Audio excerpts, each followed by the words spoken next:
اللهم ارزقنا شفاة الحسين اللهم ارزقنا زيارة الحسين اللهم ارزقنا محبة الحسين اللهم ارزقنا زيارة الحسين. السلام علیکم ورحمۃ اللہ وبرکاتہ. ایک صلوات پہ پڑھ لیں محمد و آل محمد. اللہم صلی علی محمد و آل محمد. خوشنودی امام زمان بآواز بلند صلوات. اللہم صلی علی محمد و آل محمد. مجلس اعزاء کی قبولیت کے لیے صلوات علی محمد. اللہم صلی علی محمد و آل محمد. اعوذ باللہ من الشیطان الرجیم. بسم اللہ الرحمن الرحیم. الحمد للہ رب العالمین بارئ الخلائق اجمعین الذي لم يلد ولم يولد ولم يكن له كفوا أحد. الصلاة والسلام على أشرف الأنبياء والمرسلين حبيبنا وحبيب إله العالمين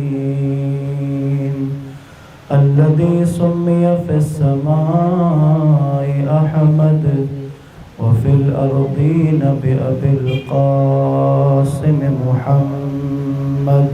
اللہم صلی علی محمد و آل محمد. وعلى آله الطيبين الطاهرين المعصومين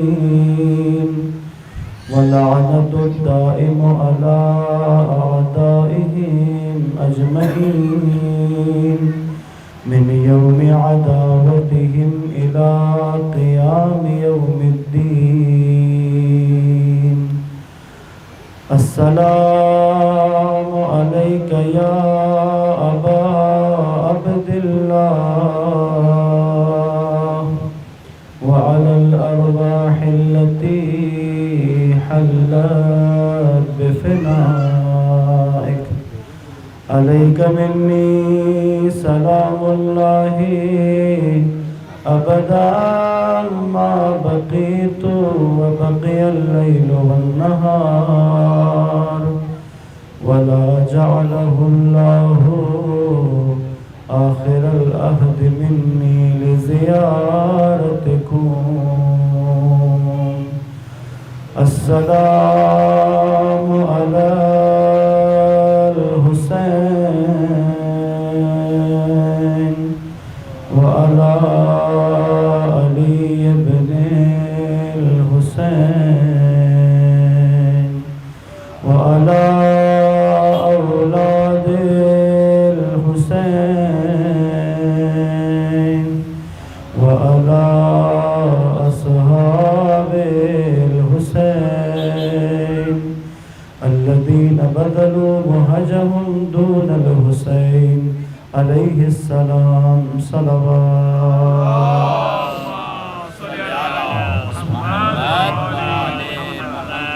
سب سے پہلے بارگاہ رب العزت میں دست بدعا ہے کہ خدا ہماری اس عبادت کو اپنی بارگاہ میں قبول فرمائے. ہمیں اس عزاداری کا بہترین سے بہترین اجر عنایت فرمائے. سید الشہداء کے عزاداروں میں ہمیں شمار فرمائے. بانیان مجلس کا اہتمام کرنا، آپ سب کا تشریف لانا، ہمارا حاضر ہونا، خدا اس پرسے کو سیدہ کائنات کے حضور قبول فرمائے، ہمارے لیے توشہ آخرت قرار دے. بہت سارے مومنین مومنات نے التماس سے دعا کہی ہے. مجلس میں موجود آپ تمام مومنین مومنات، تمام عزادار، سب کے لیے دعا گو ہیں کہ خدایا سب کی مشکلات کو آسان فرما، تکلیفوں کو دور فرما، پریشانیوں سے نجات عطا فرما.